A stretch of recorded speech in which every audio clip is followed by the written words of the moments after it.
One's ready. Go! So you guys are going into Special Warfare Assessment Selection. It is an attributes-based selection model. What does that mean? Guys, are we running right now to get fitter? Or are we practicing running? Practicing. I can't freaking... So there's a holistic picture that we're looking for.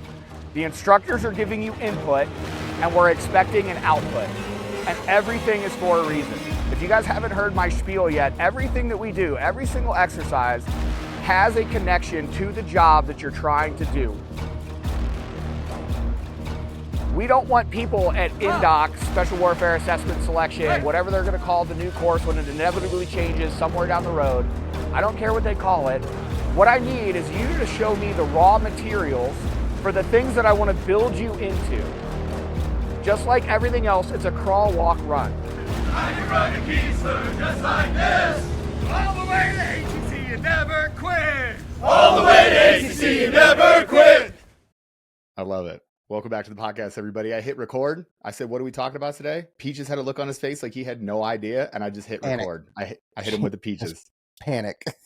Just absolute panic. It's okay. No show prep. It's all we're doing. Trent has family in town. We got a good weekend going. I know you're not supposed to do this on the pod. Well, nobody listens to old episodes anyway, but today is the first day of college football. So for now, until the next 18 weeks, I'm going to let a bunch of 19-year-olds decide what kind of mood I'm going to be in Saturday and Sunday.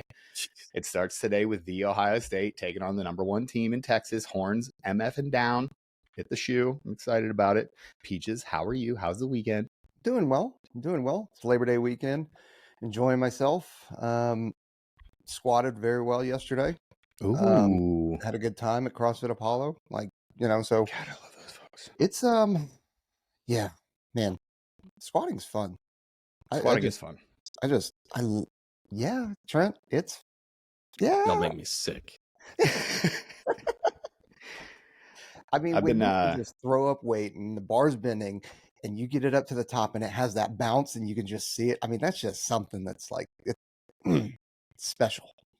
Ever since I tore my meniscus last year, I've been taking a break from like heavy squatting, but now I'm to the point where, I'm, complete full depth for me and not hurting and whatever. So I can feel that it's time to start squat. I've been deadlifting a lot because I wanted to rep 450. 450 is 2 Lizzos. So I wanted to rep 450 by the end of this year. I wanted to be able to pull a set of 3 or something. I did 430 the other day. No problem. Super smooth. Felt great. I was like, ugh. So I have no idea what my max is, but maybe I can get to, I think deadlifting 500, squatting 405 would be pretty good for an old retired broken dude. I don't know. We'll see. What's the variable in that? Because Lizzos are no longer like the Lizzo unit of measure. Is that 2 years ago or is that now? Because she, from what I understand, she has lost a significant amount of weight. Is she racist now? Because yeah, she is. That's inherently white. She Like got good fitness is genes. rooted in whiteness. We know that. Good genes. Yeah. Oh, hilarious. I love it. We're 2 minutes in, and already we're talking about eugenics, Sydney Sweeney, and Lizzo. So I'm taking it as a standard unit of measure, Lizzo being 275 pounds, because we know that she's going to revert back to that, like regardless of whatever Ozempic or whatever other drugs that she's on, that she's had this weight loss. It's not going to stay. She's not like in the gym working out. She likes being fat. I'm going to call it 275 pounds is a standard unit of measure for a Lizzo. Okay, cool. That's some significant weight that you're putting up then. I'm trying to get out here. It's always funny too.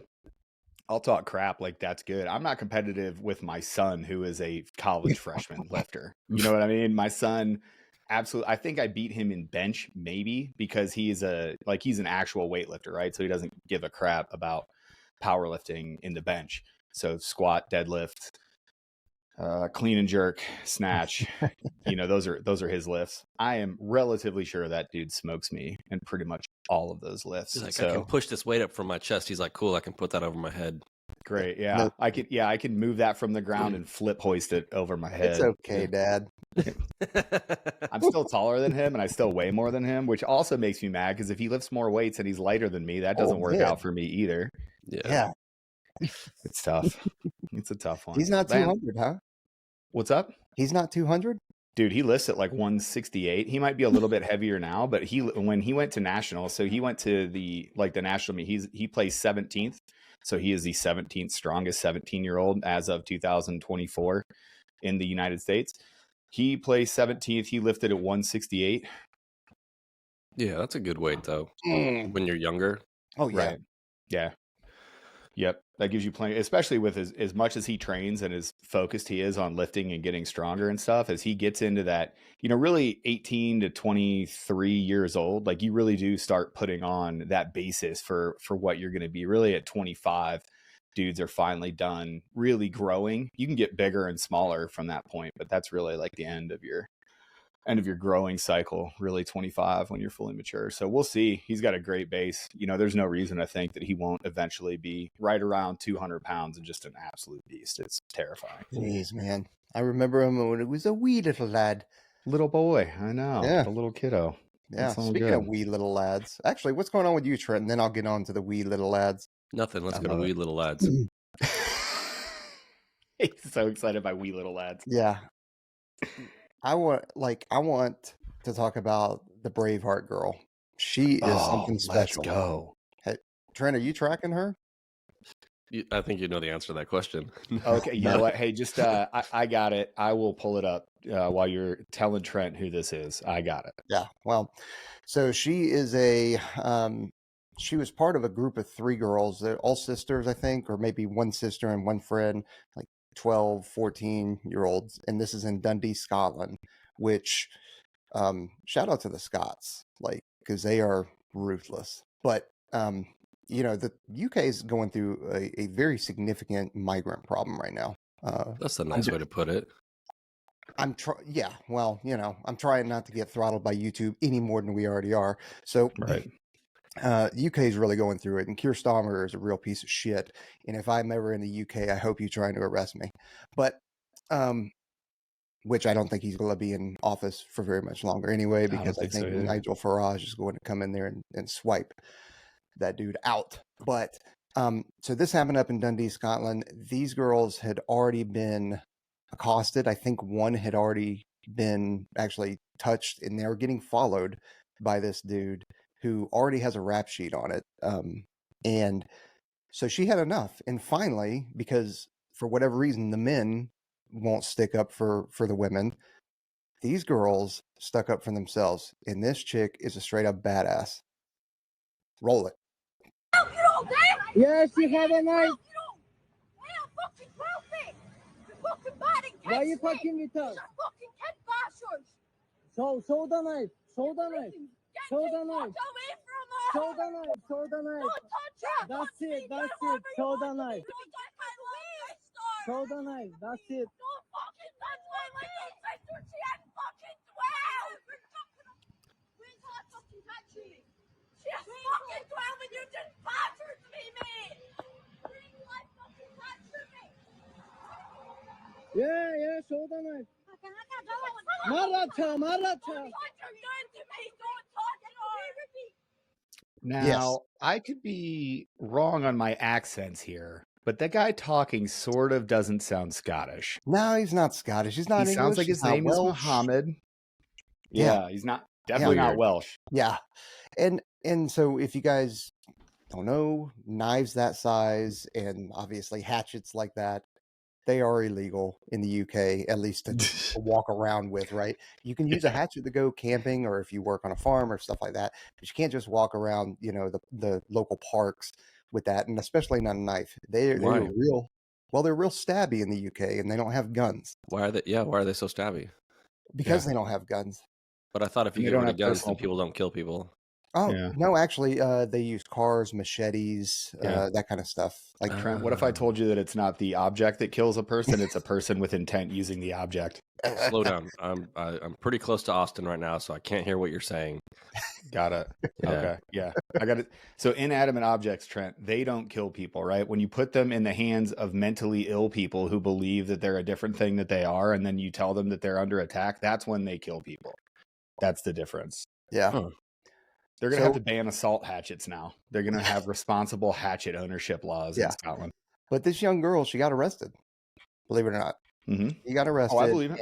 And I have not been able to find, and I'm sure there's there's no CCTV yet that's been released. This is the video from the dude, right? So Right.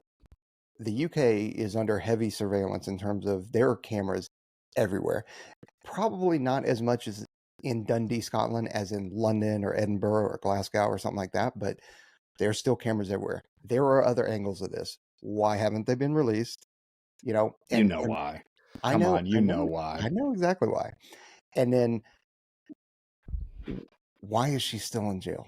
This girl is Yeah. protecting herself. And so another law in the UK is they have very significant squatter rights. So if you break into somebody's home and you squat in their home, you cannot evict them.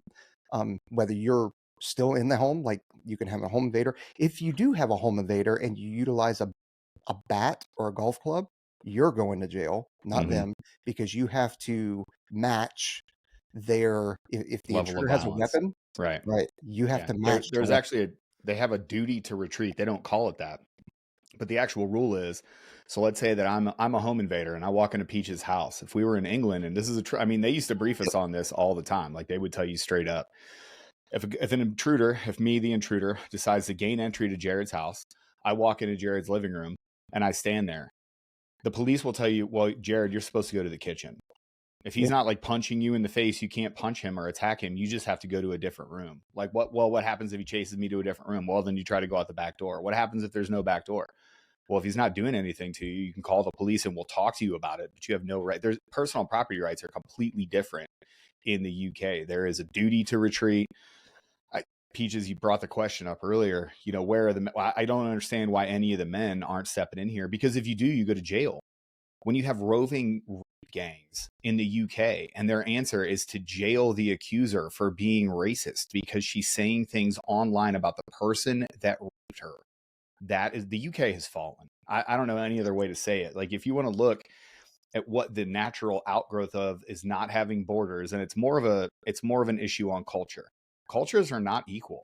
Yeah. Mm-mm. The suicidal empathy class in America and the diversity class in America completely ignore the fact that Somali culture, Arabic culture, Semitic culture, these cultures are not the same. They're not the same as our culture. They value different things. They handle things different way. Pakistani culture is not the same as American culture. So when you put a Somali in Sweden and you don't understand why there's running grenade battles in downtown Oslo, which is a true story. If you have all these immigrants that come and they bring a different culture and don't want to assimilate into the culture of the UK, you have roving gangs of Pakistanis. And the media is complicit in this. The reporting is absolutely disgusting, where they'll be like, oh, there was an Ipswich man that was arrested for the rape of a minor. And you open it up and the Ipswich man is a dark-skinned black dude named Muhammad Atta. And you're like, wait a second, that's an Ipswich man? Yeah. It's was- absolutely ridiculous. He Even was if you look Ipswich at the time. even if you look at the when the whole the rape gang, I don't know if we can say that, Pete. Now that I'm thinking about it, you might I have don't think we to can leave say out that R word. Yeah. So anyway, so these roving gangs of people that essayed people. I hate YouTube. The roving gangs of people, the entire government of England treated that as misinformation. Everybody said, oh, that isn't happening. It was the classic. There's one way that all these news stories go, and mainstream media is the same in the UK as it is in America. That isn't happening. You're lying. It's misinformation. Okay, it's happening, but it's not happening as bad as you say it is. Okay, it is happening as bad as you say it is, but the problem is that you're noticing, okay, these things are happening. It's as bad as you're saying it is. Everybody's noticing, but it's actually a good thing. That's how Yeah. every single news story. So going back to the England thing, did y'all have like a drop cricket bat or something in your house so that you Yes. Dude, Actually, yes. in the house, yes, you were allowed to like have that stuff. They would tell you straight up though. It was so like, and there were guys at our unit at the 321st that got tuned up with this. Yep. But guys would have a baseball bat in their car. They got pulled over, and the cop literally asked them, they're like, "Oh, you going to the baseball field?" And You'd the- have to have the- the glove and a baseball in the car as well, right? right, So that it's not like you just have a bat. right. Yeah, but we dudes got- play a little ball every day after work. I swear we do. Yeah. I mean, so swear. dudes would do that, and That's then so also stupid. guys would get rolled up because we're still getting issued knives over there, Right. right? Because we still have an operational use for it. So guys have got switchblade, benchmades, and all that kind of stuff. Some occasionally dudes would say, fuck it, I'm gonna risk it, or get caught inadvertently. They've got it in their pocket and they forget, and yeah, they would get tuned up for it downtown.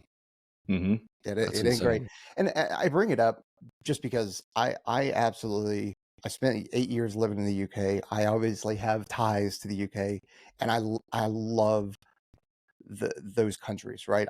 Incredible time over there, and I still visit and that kind of stuff. And so it bothers me like deeply. And I want to focus on the positivity of it in terms of this girl. She's incredible. And more people need the spirit that she has to course correct things. Mm-hmm. It's just, man, she's a badass. So Well, they're that's calling her William Wallace. the Braveheart Girl, and Yeah. she found a hatchet and a knife, and that's how she's protecting herself. Well, and it's not her even family. Yeah, it's not even that she found it. It's that's how bad things are. And Yeah. when you peel back one layer of this, you're like, oh, this chick is awesome. She's carrying around a hatchet and a knife. No. She was armed because it's such a known problem that Yeah. she cannot trust. Like, her parents can't trust her to walk around as a 12-year-old child without arming her with a hatchet and a knife because of this problem. That's weird. Yeah. Like, I don't understand the dads over there. Like, I don't get it either. Well, and I get frustrated with the coppers, Mhm. the police, because they're the ones enforcing it. It's kind of like the same assholes that enforced COVID well, over it's here the in terms of people, shutting down businesses and Arresting people on beaches, Yeah. filling in skate parks with sand. yeah, well the 60-year psyop through the media and through television, all that other stuff. Like, this is the law. Like, how many times do people hear that? I think we have a misunderstanding of how Americans and people in general viewed the law prior to the rollout of mass media, right? The equation, equating the law with ethics and morality and all that other stuff, equating paying your taxes with being an ethical person, all this other stuff that has been psyoped on the population in the Western world for so long. Like, the law does not have ethical or moral value just because it's a law. But I think people get caught up in that, and then there's that cycle, right, where it's like, well, I got to do my job because this is the law, and it's like, I didn't make the law, somebody else made the law, and ostensibly this is a quote unquote free country, and we voted for someone to make these laws for us, and it's a mess. Yeah. And the interesting thing, and Aaron, I know you'll probably recognize this.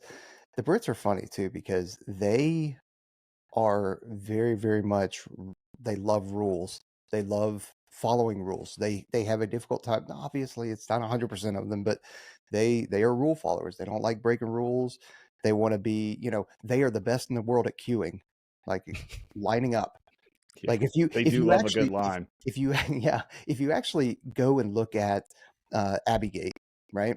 All that stuff when the Brits were over there, you had all that mass stuff, and you could see that the Brits that were over there were actually teaching them how to queue up to make it nice and organized. Like, they love a queue, and so they're very good at rule following. So whenever you start, like, going back to Braveheart Girl, oh my God, she broke the rules. She's got to go to jail, instead of actually taking a step back and going, like, actually, she was protecting herself, protecting her family, and the other thing, the group of dudes that were following them and accosting them, they're actually the problem.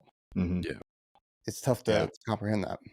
And you'll see, I'm telling you, you're going to start seeing it. And there's a couple of, I'm on a bunch of group chats that if they ever get leaked, I'm 100% going to jail. But there's a couple, we've been talking about the UK problem pretty extensively, because we've been talking about when is it going to be bad enough for people to engage? When are people going to realize you're not voting your way out of it? The only thing that answers this problem is violence. I am a firm believer that violence is a problem-solving option. It's an option in every single problem. It might not be the right one, but it's always an option. And the UK is just about to the point where violence is going to start happening all the time. I'm not saying that I'm wishing for it. I'm saying that I expect it to happen. And when it does, I won't be surprised. You're going to see a video that starts off like that, a group of immigrants, a group of males harassing a kid. And there's going to be 4 or 5 dudes that have had it, that soccer hooligans. British dudes are tough. Like, they're not sops. They're not soft. There's a bunch of hard dudes that roam around England proper. and Scotland and Ireland and Wales and the entire place. And they're going to get sick of it. And they're going to remember that they're the people that owned the empire of the entire world, and that they were the ones that ran the Crusades, and that they were the ones that fought for these sort of things. And that worm is starting to turn. You're starting to see it. And there's going to be a video that comes out, and it's going to break everybody's brains, but it's going to be 2 or 3 British dudes that have had enough of it. And as opposed to watching this poor girl defend herself with a hatchet and a knife, they're going to take matters into their own hands. And I'm effing here for it. Yep. I am effing here for it. It's already happened a couple times in Ireland. They've already been there was an Irish dad that an immigrant basically touched his daughter, basically walked by, grabbed his daughter, said something. The Irish dude absolutely housed him on the street. Just beat him. I mean, beat him unconscious. Good for him. Yeah. Kicked him in the head. Gave him a couple extra shots on the ground. Good. There's no MMA ref on the streets. I think Herbie would be good with it. You know, a little extra. Yeah. I don't care. Well, that culture. Steve Mazzagatti definitely would. He would never stop that fight. Herb Dean might stop it early. Steve Mazzagatti would be looking the wrong direction. Steve Mazzagatti would be like he always did before the fights, and then he'd just let it go. He'd just let somebody get beat to death. It would look like Raja Jackson absolutely housing that wrestler, dude. Did you see that video, Trent? I bet you did. I don't think so. Oh my god, man, I've been busy, bro. Well, that's what that culture recognizes, though, and I don't mean the British culture. I mean Middle Eastern cultures. They recognize violence. That I mean, all the time you would see, whether it's Iraqis, Afghanis, somebody's just kind of mouthing off, or somebody said something, and they're no kidding would be a slap, and just a and that was normal. Africans, like people from Africa. Those cultures, and again, cultures are not equal. There was a very comparatively. So an armed society is a polite society. An armed, violent society values discourse, which is why Americans, we can get online and we can argue with one another and people, whatever, but you don't do that crap out in public. You don't do stuff like this in America, because those guys in the back of their head would have to be thinking, I don't know who around here has a gun. That's what they would be thinking. That's why this crap does not happen in America. By the way, there's a very interesting stat that came out that 65%, I'll have to find, I don't want to put the percentage out. There's a percentage of crimes that were stopped by citizens that were legally carrying weapons, and the FBI completely kept a lid on those to keep the narrative going that it doesn't happen. Anyway, but that's the recourse. An armed society, a violent society, is in fact a polite society. You don't walk around acting willy when somebody can just yank their ratchet and go to work because you know that you're going to pay a penalty for it. They don't have that over in England. And until they find that, until they find a way to do this, you're not going to have it. These cultures, Somalis, Africans, Middle Eastern cultures, it's totally normal what you just said. Guys get into an argument until one guy slaps another dude and gets violent with him. The argument is just ongoing forever. There's a very funny story. We were somewhere in Africa, and we were driving back from a drop zone, and there was a wreck. And we had it was a huge training event. So it was the rescue team, and then it was our security team, our SST, that was driving back. And these guys were all infantrymen. I think these ones were from Kentucky. We had one from Kentucky and one from Virginia at one point. But this infantry team from, I think, Kentucky, we're driving back. We have 2 Ma Deuces, half-ton trucks. So, your classic JNTV. So we had 4 or 5 vehicles. There's this huge wreck where this tractor trailer overturned down this road, and because there's no rules, because it's not England and they don't know how to queue up and just drive around, there's this huge traffic wreck. And we were like, well, we're not trying to play this game. We all had, of course, we had weapons. We all had our body armor on. We were in uniform. So I'm sitting in this truck, and I look at my officer. His name's Dan. I look at Dan, and I was like, I'm about to go direct traffic, dude. He's like, all right, I'll go with you. So we get out, and there's some French Foreign Legion dudes who are African guys. There was a French Foreign Legion station at this weird place. We called it Zombieland. You'd be driving through it at 4 o'clock at night, 4 in the morning. There'd be 3-year-old kids. There would be 50-year-olds. There'd be people just walking around at 4 in the morning when we were going to or from training events. It was the wildest place in the world. It was just surreal. It was like being on a different planet. But we drove through Zombieland. We're driving down this hill. We get out, and I go up and I start having a conversation with the French Foreign Legion dude, and we're trying to communicate with one another through French and English and broken whatever we're trying to speak here. And he and I are basically getting into, it's starting to get a little bit heated. Not really heated, but I was telling him, hey, we're driving through here. Like, we are going to make our way around here, and we're gonna pass this little event. We're not sitting here for 3 hours while you guys figure out a tractor trailer that took up 1 lane of this highway. This is stupid. So he starts getting angry at me and starts doing whatever. I just ignore him because that's the kind of person I am. Because at this point, I've made my decision. This is what we're going to do. And I told him. So I turn around and start waving vehicles through, and I start moving. And him and his boy start getting all, like, shining a flashlight in mine, doing all this other stuff. I was by myself a little bit. At this point, I had walked down to talk to him. So at this point, my friend Dan had walked up, and he noticed it's getting kind of heated or whatever. I just kind of like put my hand on his chest plate. I flipped my IR laser to overt, and then I waved it between the dude's legs. I just put it on the ground and ran it up to his feet, and he goes, okay. Yeah. Oh, yeah. Okay.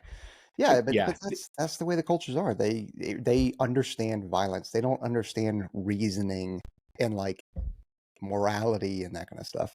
And you can feel however you want about that. I hope somebody out there right now is getting all up in their feelings about, oh, I can't believe you said you don't understand it. Yeah, I have way more experience with it than you do, and it's in fact true.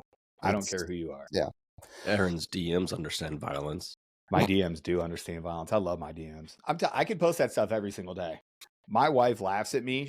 Because I'll show her. I'll show her the crazy DMs that I get, and I could post those every day. I just don't, because it gets annoying after a while. It looks like me whining about the DMs that I get. But every single day I could post wild DMs. There are probably 10 people in my DMs, no kidding, that breathlessly send me DMs every day. There are 10 or 12 people in my DMs right now that have sent, just talking to themselves in my DMs. They have sent me probably 15 DMs each that I just never read. I see their name pop up, and I'm like, nope. And I just go on with my life every single day. That's an illness. It's crazy. I do not understand it. I have Instagram accounts that I don't like. There are Instagram accounts out there that they're stupid. I'll comment something on their page, and then I go on with life. It has never dawned on me to DM them directly, to say something mean to them so that they understand that I don't like them. I could not care at all about that. So when somebody does it to me, it's the most off-putting thing. I'm like, ugh, ugh, bro. Yeah. No, well, speaking of violence, and it's not even violence. It's that live yesterday with Nate from Valhalla VFT. Bro, the comments on there. There's some people that are really upset that Nate's talking about Shrek. Really upset about it. And wow. I will say, so full disclosure, I like Nate. Nate and I are friends. We're internet friends. We've never met in real life. We've gotten a good relationship. Nate and I talk about stuff. We text, we maintain contact. I like Nate. I think he does good stuff. I tell Nate and I have had the conversation where I said straight up, hey, you're gonna have to decide who you want to be here. As you're blowing up, he went, even in the time that I've known him, he's went from 100K to 200K followers. He's basically 100x his page, right? Or 100% his page, which is great. He deserves it. He works hard. He really does care. He puts out good content. He's going to have to make the decision, which way, Western man, do you want to go? Because he made a name for himself by being the biggest voice between him and David Hookstead. Really, like, those are the biggest two dudes that took down Tim Kennedy. And he has spoken out against stolen valor, and he's made that not the central theme of his channel, but that's what a lot of the comments were. Mm-hmm. It's the most popular theme, though, right? Like, that's kind of, it is. Yeah. Well, and that's the catch-22 of social media, right? Negativity drives views, drives clicks. So it's easy to hear the siren song of that negativity. But a thing that I've said for years, you can't scale negativity. Oh. If you're negative, you're immediately going to alienate some percentage of the population that are now not going to be your fans. Maybe they hate watch you. Maybe they come onto your channel just to troll or drop comments, but they're not subscribing. They're not supporting your channel. They're not helping you monetize. They're not going to share it with their friends. You can't scale negativity. The people that you bring in with that negativity are going to be there only for that negativity. It's like little kids on the playground that want to stand there and go, fight, fight, fight, when two other dudes are going at it. They've got no skin in the game. They don't care. They just want to see carnage. Mm-hmm. So the problem with Nate at this point is he's going to have to make a choice Does he keep doing this? Does he keep going on? Does he keep looking for other people? Does he continue to speak out? And it's a tough line for him too, because he really is, like, he's doing it from a good place. I'll tell you 100% because I know the guy. We could do him He's a doing it favor. from a We could all place. go out there and say ridiculous things about stuff we've never done. And then he could take Right. us down. It'd be fun. That's actually what I said. I said, when are you going to do me next? You know, and Mhm. Come on, and bro. he's like, come Well, on, the man. funny thing is for that sure I have told said- Nate, I for I sure told him- said something that's egregious or something, you know? right? Yeah. I told Nate not too long ago. I was like, you know what you got to do? You have to start saying wild stuff, and then do an episode on yourself, taking yourself down, where you go back and you look at other clips. I was like, look that at would this, be look at this guy. Listen Yeah. to the Look at this guy. crap that he said. But he's doing We it could from do a that good with some of place. our old episodes too. We'd probably be like, ugh, what? Yeah. No. Yeah. No. Right. Good thing nobody watches the back catalog. Including It's the me. best when they do though, and they comment on a video that's like 3 years old. They're like, well, 3 actually, years things old. have changed since. Like, this is not accurate. We're like, Yeah. yeah, dude. Don't 3 listen. years old, bro. Don't listen to what these guys are saying. I'm like, dude, it's an old video, man. That was episode 152, my guy. That was Oh. 2019. I don't know what to Jeez, tell Ken. you. But, you know, Nate's going to have to figure it out. He's going to have to figure out who he wants to be as a channel, who he wants to be as a person. And I got 2 separate calls about Nate, because people know I'm tangentially related to Nate. Like, people know that Nate and I are friends. Obviously, I've been on his show a bunch of times. Like, Nate's a good dude. He and I share each other's stuff all the time. I share Nate's stuff when it comes out. I had somebody hit me up that doesn't even live in this country. And we ended up having a phone call. Is this a members only? This is a members only, right? Mm-mm. Oh, okay. Anyway. All right. So I won't put it out there then, I mean, 'cause I don't know. we can do whatever we want.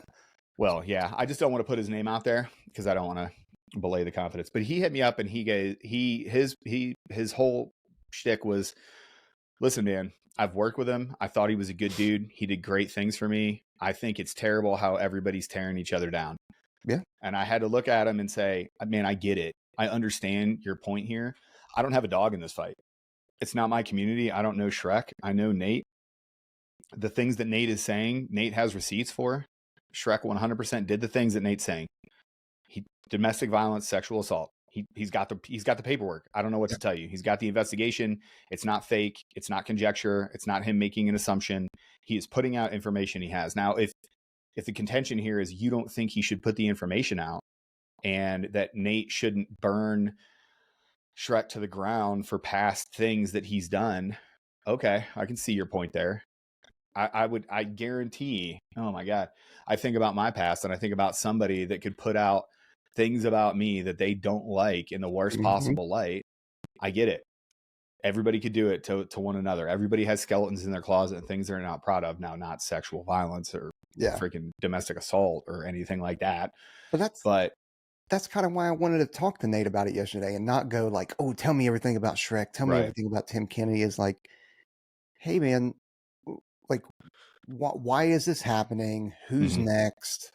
You know, and I also wanted to address there because he had also started talking about the people that were sticking up for him, Tim Kennedy in particular, you know, his friends, because he's part of that ecosystem of, I'll leave the company name out of it, right? That we are friends with those guys.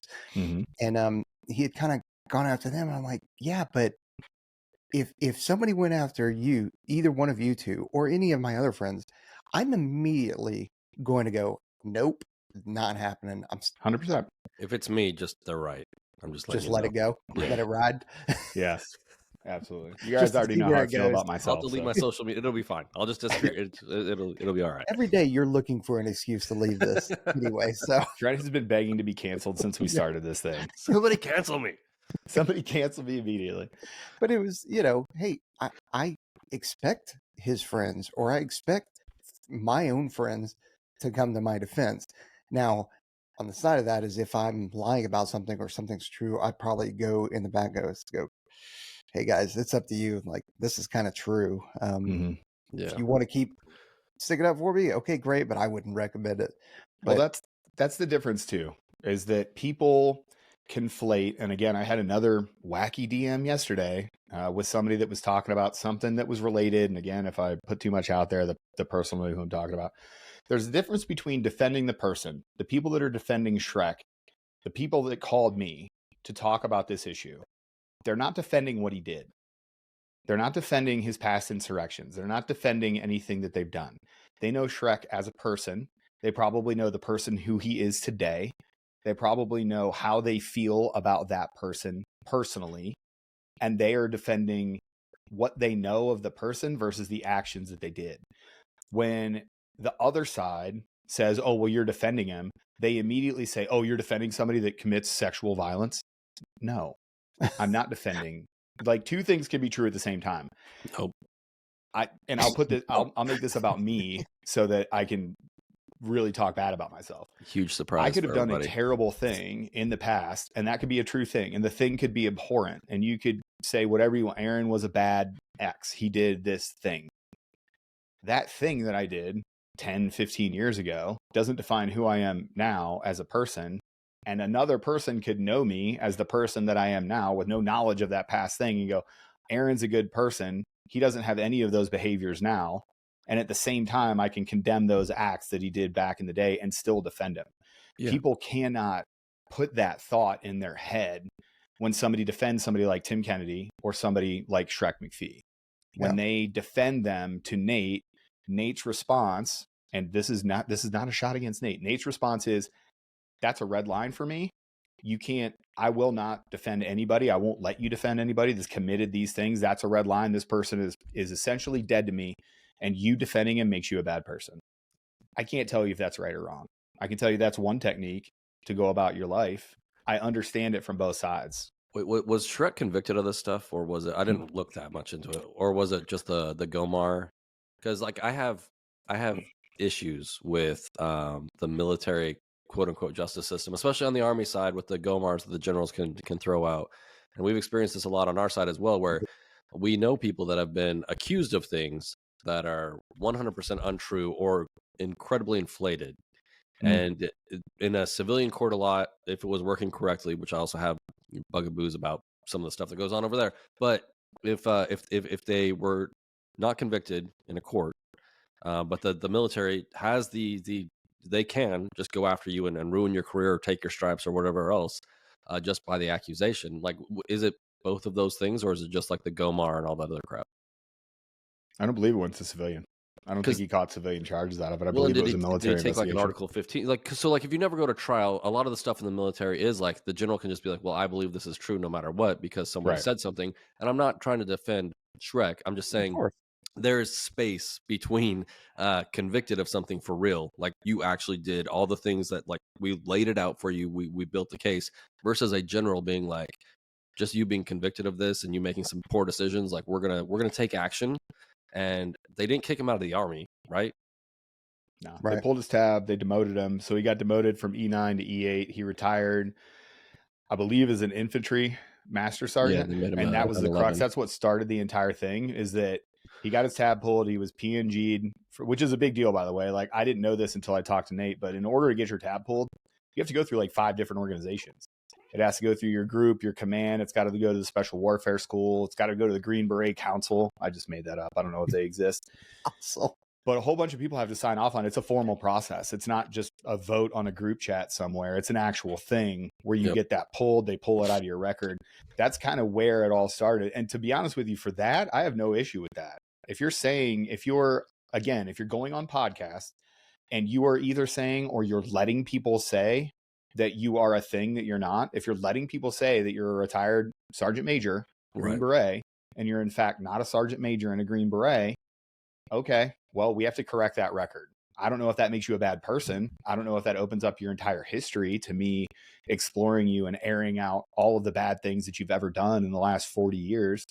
But if you say you jumped into Iraq and broke your leg in 1991 and you weren't in basic training when that would have happened, okay. Yeah, there's some stuff. There's stuff there, you know, where I don't know where the line is for saying all of these other things, going into somebody's entire record and saying these are all of the things that this person has ever done. But there has to be a correction. I think overall there has to be a correction to the mil talk space, to the way that military influencers work in general. I've said it since the beginning of this TK thing. I hope that I hope this provides deterrence to be good, bad, or indifferent, whatever the outcome of all this stuff ends up being. Yeah. Good, bad, or indifferent. I hope there's a lot of people out there that look at this stuff and go, okay, I don't need to aggrandize myself. What I did was good enough. I'm going to go out there and talk about the things that I did do and try to bring value. Just like I would think that's what we do. We don't talk about war stories. We don't aggrandize ourselves. We don't try to say we've done things. We do the opposite. Yeah, I don't know how many times Trent and I have laughed and said that we've done nothing in our careers and never had a mission and we were pieces of crap. Like, that's a joke, but it's because we are all so hesitant to put ourselves out there and aggrandize ourselves because it doesn't do any good. I think another narrative in this thing is that American military in general, but soft to a higher degree, has been lionized and heroized, and people have this wacky view of what these soft operators and what the military is in general, and that's not necessarily helpful, because then when every single one of these stories comes up, when HBO picks up a documentary to talk about the drug cartels that were aided by the soft teams in Fort Bragg, which is going to drop Seth Harp's book, or when Seth Harp puts out a book and reporting through Rolling Stone about how Army Tier 1 units were doing all this crazy stuff. I mean, the Politico article on, Seth Harp wrote it for Rolling Stone, and then Politico picked it up. It's absolutely crazy. Like, to look at it, like, that was not my experience with the Army Tier 1 unit at all, ever. No. And but every time, like, that does more to hurt the image of the military than anything else. And it leads from that lionization. If you think all soft operators are completely quiet, stoic professionals that unplug themselves from the wall and then go in and do special operations work, pray to Jesus, go home at night, and then plug themselves back into the wall. You know what I mean? Prayers, take their vitamins. Exactly. When you think that that's everybody, then you do have a person that does something bad, like Tim Kennedy, or you do have somebody that has terrible things in their history, like John McPhee. John McPhee carried on an extramarital relationship with a chick that was married. That's a true fact.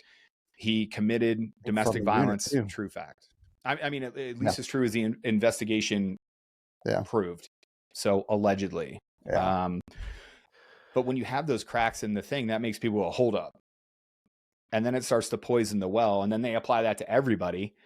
And you're like, well, everybody must be like this. Yeah. Well, we like to make fun of like Navy SEALs here, but I was thinking about it the other day. Like every time something happens with like a SEAL or whatever, it's that Ben Affleck meme where he's like smoking. It's just like, guys, like, cause like, it's funny. Cause like we've talked about it, but I'm like, dude, most of the SEALs that I've met are like great human beings, dudes. that are there to do the right things. Like the vast majority of them, it's just there's so many of them.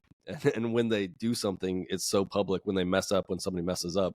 So it's easy to sit on here and make fun of them a little bit. And I hope that people understand it's a little bit tongue in cheek, but it's like, so you're like, there's a bunch of crazy people, but the vast majority of these folks are just doing their job. Like, we can't even get most of these guys on the podcast, our friends, because they're like, man, I just want to go on with my regular life. Like, it doesn't matter.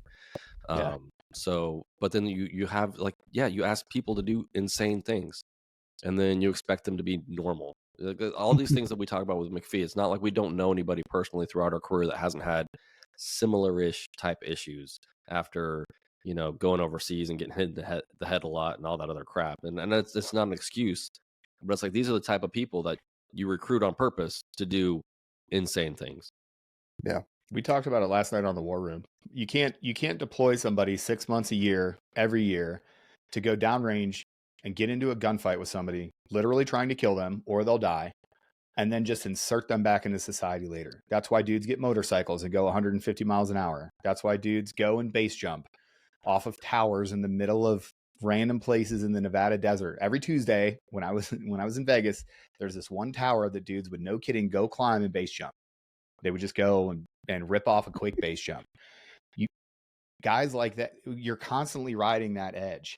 You can't on a random Tuesday, and we make fun of it, but on a random Tuesday, you can't expect a guy to go free fall jump, which is a bucket list item for about all of America, to go skydiving. That guy goes skydiving 2 or 3 times, and then you expect him to then just go clean up his stuff, put it in the cage, go to the lock, go to his desk and write some EPBs.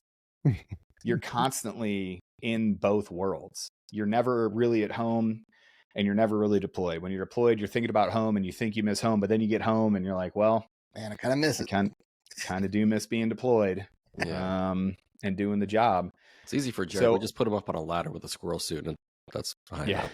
That's really enough good. for me. It's a Full quick flying trip. squirrel. It's a quick trip.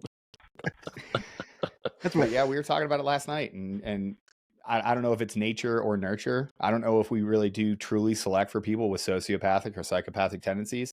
You don't want true psychopaths on your team, but you know who else you don't want on your team? You don't want somebody with true empathy. You don't want somebody that's truly putting themselves in the shoes of others and being 100% emotionally intelligent, because you don't want them to walk into the room and think, oh, is this person really a threat? Are they really going to shoot my friend? Maybe I should wait and see what they're really going to do. Maybe they'll just get scared and put their gun down. Afghanistan, would I be in that person's Would shoes? I be in their Yes, shoes? absolutely you No. would, but you need to shoot him right now. Right. Yes. We all recognize that if we'd been born there, we'd be those people, but Right. But Well- some guys, there's darkness there. And then when you dare to include a little bit of fame, a little bit of money, people start gassing you up just a little bit. People start hitting you in the DMs. People start talking about you. You get a Fox News spot. Of course, those personality types that gravitate towards these high adrenaline, high risk, high reward activities, of course, they're going to make terrible decisions. Yeah. Of course. What did you expect? Well, what's not a terrible decision is Tasty Gains. TastyGains.com. it's funny that we're promo talking code about required. Shrek and then you bring Tasty Gains That's right. in. And, Creatine gummies. Well, because Shrek also promotes these guys, so Yeah. that's might be. I don't know no, about we're anymore. aware. Yeah, Yeah. Trent was Yeah. tracking that. Probably not anymore, but but Tasty Gains, TastyGains.com, creatine gummies, pre-workout gummies, nootropic capsules, and hydration powders. Get yours today. I'm on those nootropic capsules right now. Well, that's Those are probably why gr- you're locked in. I am locked. I'll tell you what. Nootropics are one of the few things. I've tried a bunch of supplements in my entire life. Nootropics is one class that I 100% agree. At least for me, Supplements I agree with that those seventh work group. for me. Right. Yeah. Supplements. Exactly. I've used But- supplements my entire life. My entire life. For legal reasons, that was a joke. But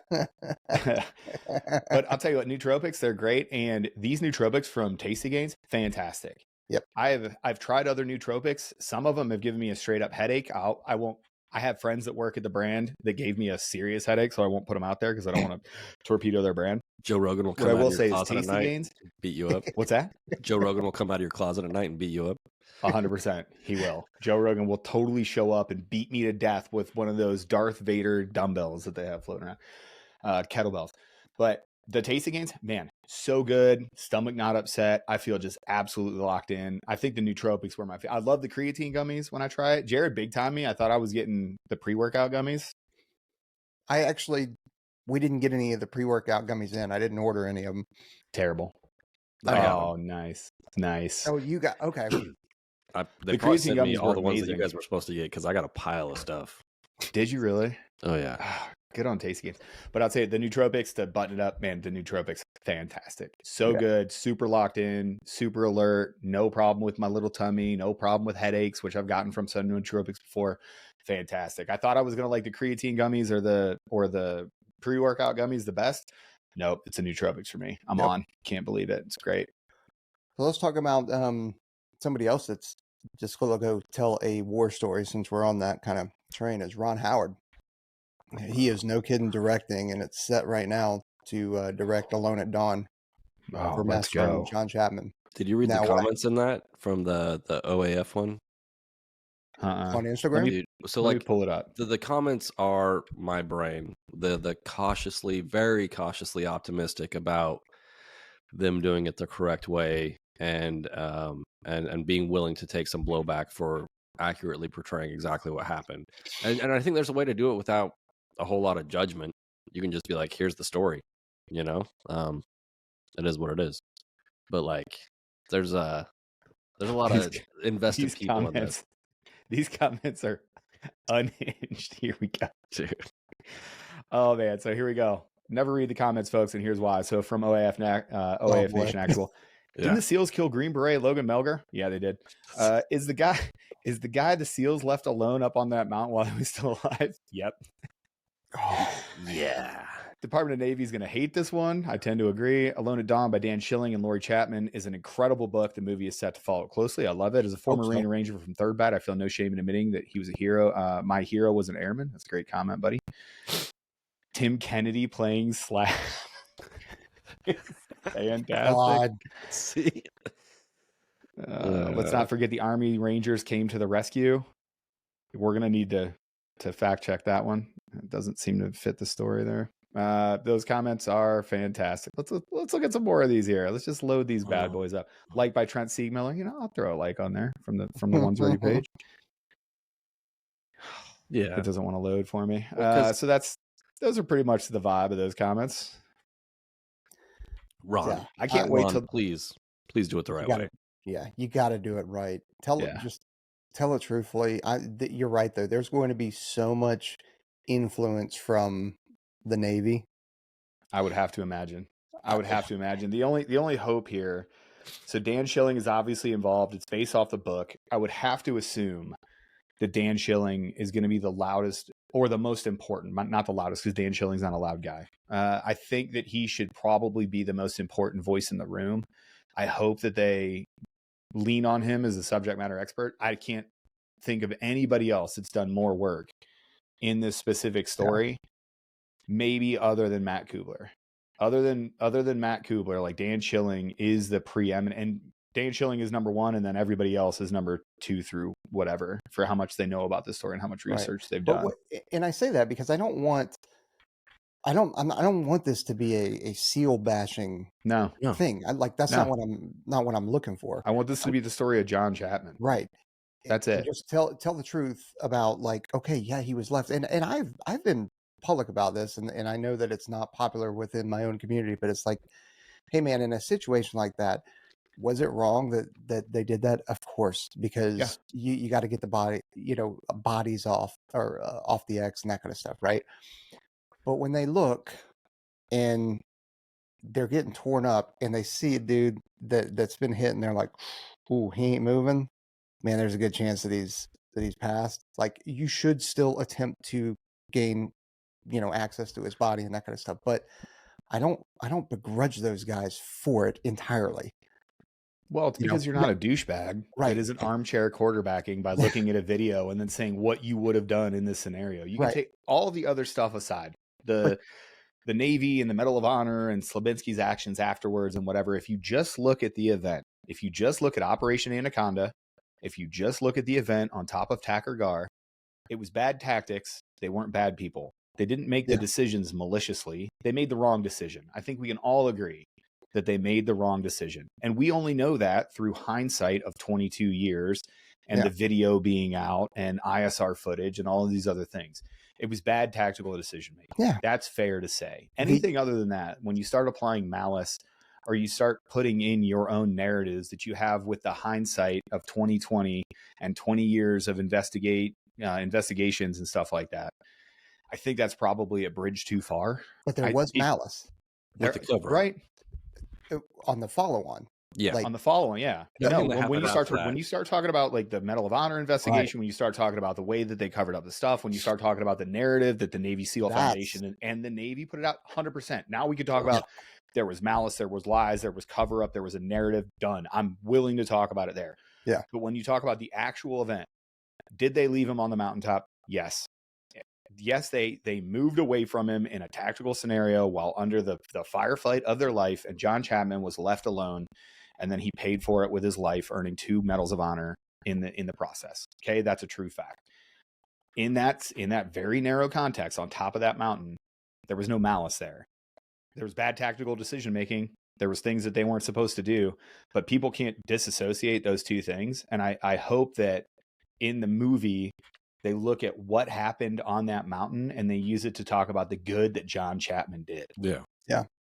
Well, I think if they listen to Dan, like Dan is very much like the combat controller is the most lethal force that has been brought to bear during the entire GWAT, right? Like, hopefully, like that's like kind of the message of the movie is like these guys. And I think sometimes people forget too, like that was so early on. It's easy for us we've all met guys during the war and all that other stuff or whatever we were involved in. But like even 2-3 years later, there's like a grizzled group of people that have been through so many firefights and all of these lessons learned that we learned along the way. Like the number of lessons learned in the first few years of the war changed the way that we fought for the rest of the 20 years, right?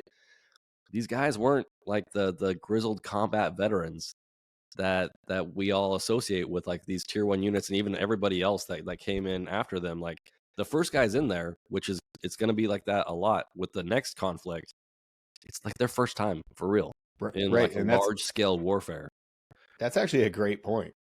Slabinski was not everybody's looking at this now, and we have again the benefit of 20 years of GWAP behind us, and the guys that are looking at this and tearing the video down, they've got 10 deployments. This was 2003. Yeah. We just started. There weren't a ton of operations. I don't know how many operations Slabinski was on or how many missions he'd actually had, but this was all brand new. Trent, that's a great point. Yeah. So I'm looking forward to it. I'm interested to see who they're. Slab can still eat a bag of dicks. Yeah, and again, right, exactly, and that he can eat a bag of dicks, and that doesn't absolve him. Just the fact that he doesn't absolve him from all the stuff that happened afterwards. Like he has to own and account for all that, and I agree. Yeah. Oh man, that's funny. They haven't put a cast out there yet, from what I can tell. So let's do it. Who should play Chapman? Well, originally I thought it was going to be Gyllenhaal, but since he hopped in on that other movie, I don't know. I don't even know. Maybe Henry. Nah. Well, Chappie wasn't like a physical specimen. He wasn't the craziest, biggest dude. So you automatically think about who in Hollywood can play him. Like you don't want somebody like Henry Cavill to play him. You don't want somebody that's this jacked, super big dude. That wasn't who Chappie was. Yeah, well, that's always the thing, right? Everybody always wants to know, like, well, what are these guys like? It's like they're like normal dudes. They're fit, but they just know how to push themselves. So they're I just reread Alone at Dawn not too long ago. Chappie was a normal dude. Mm-hmm. He kept missing the deployments. He thought he was going to miss all of GWAT. He thought he was going to miss Afghanistan. When he was up at the tier 1 unit, he was working in essentially a non-deployable spot. He was working surveys and doing this other stuff, and he was an evaluator and he was doing this other stuff, and he got that Afghanistan deployment sort of by happenstance. It just popped up, and he said he would sign up and go do it. He ended up getting on with a team that he had a good connection with, and that's who he went with. He was just a normal guy. I heard the conversation. His like head pops in the office like, hey, what are we doing? You want to get me out of this? Yeah, I can't help it. Yeah, no, these surveys are tight. You're saying Afghanistan though? Is there you need a body? Oh, is there a rotator? Is there a spot? Okay. And to that guy's comment about, well, let's not forget the Army Rangers came in. So here's the rescue. There were Army Rangers on there. There were also Night Stalkers. There were also Air Force PJs. There was also Air Force Combat Controllers. And Jason Cunningham. They didn't cut like okay, the Army Rangers. Yeah, you provided security for the CSAR team. Congrats.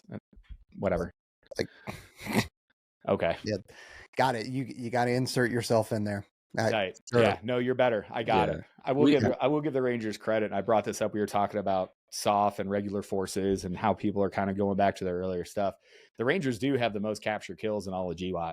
Those guys were getting it on because that's what infantry is supposed to do. And the conversation, and I house it in the conversation of people were talking about the most deadly force and who killed the most people. And I said, SOF shouldn't even be involved in that. SOF they shouldn't be in the top 5. When we're talking about who killed the most people, it should be Army Rangers, Army Infantry, Marine Infantry, right? Artillery, drones. If you're, I always had questions about a drone operator under Obama. If you're on the RD team, how much credit do you get for the kills? You know what I mean? It's always one of those things. Well, it's and artillery is it's a weird thing. It's a suppressive weapon. It can kill people, but I use it as suppression mainly. That's me though. What do I know about JTAC though?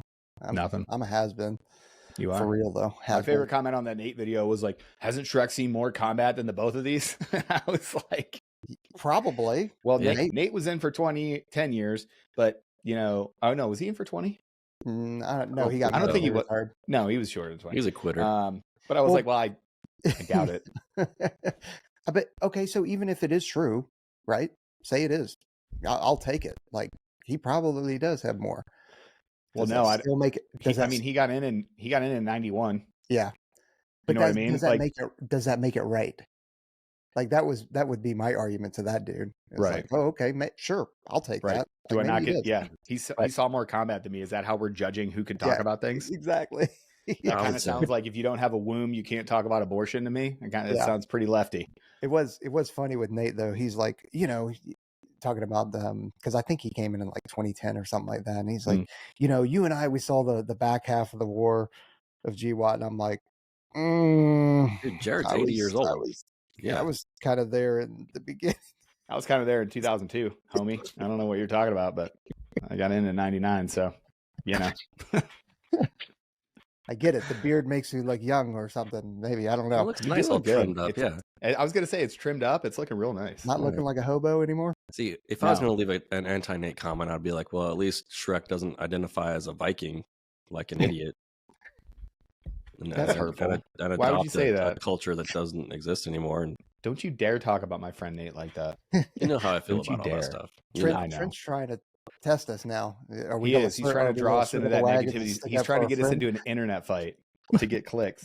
Look, next time I'm going to turn my lights down. I'm going to have my hat pulled down way over my eyes, maybe smoking a stogie and just be like, these people don't know what they're talking about. Nate from Valhalla, obviously this turd over here. Shrek not misrepresented himself, so obviously we should burn his entire life down.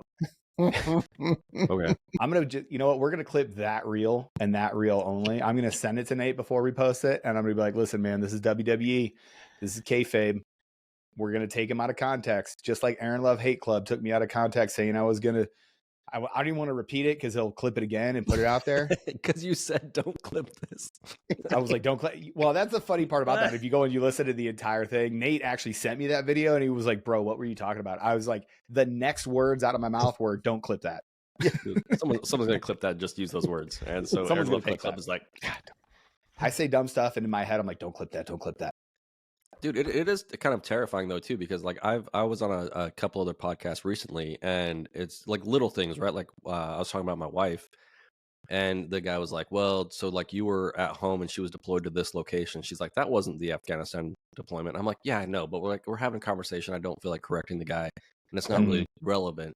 But like you could, I mean, if you wanted to jump in there and be like, "Well, Trent was talking about this stuff, and I know for a fact that his wife was not in this country at this time," and it's like, dude, yeah. So we get years, dates mixed up. Like we're just having a conversation with each other. And yes, it's not 100% accurate. And even some of the stories I told, I'm sure they're just from my perspective. They're probably dudes that were there that were like, I think I saw that from like a different angle. Is that really what happened? And it's like, yeah, you could probably come in there and say I'm a liar. And eventually I'd probably disagree with you and be like, maybe I don't remember it the correct way. But there's a difference. But it's just like, it is kind of like one of those things. As I do, like we did that like Vanguard one, it's like 3 hours long, and I'm like, man, I hope I don't say anything too stupid or misread. You know, like all this shit was a long time ago, and it's like Yeah. one of And then my if greatest fear is those teammates coming back and being like, Trent, that didn't happen. I'm like, really? Like, well, then, you know, from the content creator side of it, as a content creator, that actually makes for really boring content when somebody is guarded like that and they're not talking in a free and open transparent. You can see when somebody's guarding or they're trying to say something exactly correct or they're over qualifying things that they say. It makes for a really clunky podcast. And when you record as much as we do, I go on podcasts all the time and I try to be entertaining and clear, especially if I'm a guest. Like I'm trying to do the best that I can for their show because they invited me on. I want to do the best that I can. But there's always that fear in the back of your head where you're like, don't overrun your headlights here. You don't need to aggrandize things. You can talk about things in an entertaining manner, but it makes for a clunky podcast too. And that's in the back of your head. You know what makes for an interesting graduation is when your commandant or vice decides to set you up like Tim Kennedy, because that's when all this was going on, right? When this first came out, we're at graduation for the weapons school, and I'm still the chief. This is my last graduation as active duty, and Vice. And I hate that he even did this because he shouldn't have done this at the very end. This is like closing remarks, right? It's because it's all about the students. It's all about the new graduates. That's what it should be.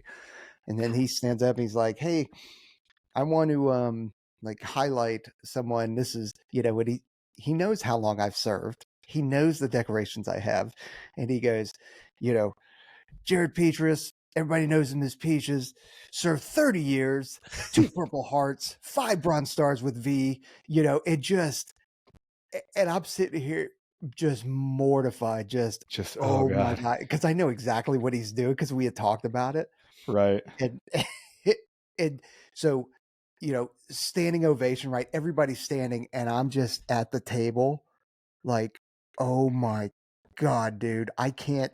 And there's no way to dispute it, right? Yeah. There's no, I can't run up to the mic and go, hey, actually, that's he inflated a lot of stuff. Okay, I'm I can't only do carrying that. 20 grenades right now, guys, not 50. Yeah. So yeah, I love it. Vice really hooked me up on that one. It's funny. Good times. But all right, cool, man. Well, it's good seeing you guys. It felt like I hadn't recorded with you guys in quite some time, so it's good Yeah, to it's been a get minute. back in the mix. Yeah. Feels good. We'll get another one out tomorrow. So hope you guys enjoyed this one. I don't know what we talked about. No show prep. I don't know. The thing I was going to talk about, we'll save for tomorrow. So What are we going to talk about? it's not even that long. It's just something that okay. I wanted to hit real quick. It's just provide a little bit of mentorship for some of these majors and lieutenant colonels. Oh yeah. Let's out get at Trent just got so excited. specifically at the Air Force Academy. Stop calling yourself a leader, you POS. You're No, not this even a is good manager. This is just some mentorship. Oh yeah. That's sorry. all it is. All right. Probably doing Here we great go. work. And yeah, as a major or lieutenant colonel, you're not above it, just like a chief is not above some mentorship. Okay. Like, so take it. And I say that because it's so funny. Rip, I know you watch, I know you listen. Kodak, I know you watch and listen. Like, there's quite a few people at my work that watch and listen. They come in there and go like, hey, that was funny what you said, or hey, that was kind of interesting. You know, like, okay, why are you guys listening to this? Yeah, please don't. So funny thing to end on. We've talked about this, but I still get super awkward if anybody recognizes me from the online space and then breaks the fourth wall by saying that thing in person. It just feels weird. Everybody out there that's listening, if you walk up to Trent Peaches, right, even at the OTSs, when you walk up, you're like, oh, a big fan, man. It's so good to meet you. I cringe the hardest I've ever cringed in my life. It's just a weird thing, but maybe that's good. Maybe that's us keeping ourselves humble so that we never get too far down that road. I was in the gym. A good friend of mine, there's the same group of people that lift at 4 a.m. every single morning. See them every single morning. It's the same 15, 20 people. They're there every single day. My good friend Lewis walks up to me and goes, what's up, buddy? I was like, nothing. How you doing? He's like, good. Just out here working out. He was like, you know what? I was on Instagram the other day and I was just scrolling through. And who did I see? I saw my friend Aaron. And immediately I was like, God, I'm so sorry that I invaded your personal space like that, bro. That's my bad. I'm sorry. I don't. But it was funny because he was like, yeah. It was funny because he was like, yeah, it turns out we have the same political views too. And I just started laughing. I was like, sweet, man. Thanks. Don't forget to like, share, follow. That's it. All right, everybody. Have a good one. All right. Buckeyes by 1,000,000. Sports. Not today. Sports, brother.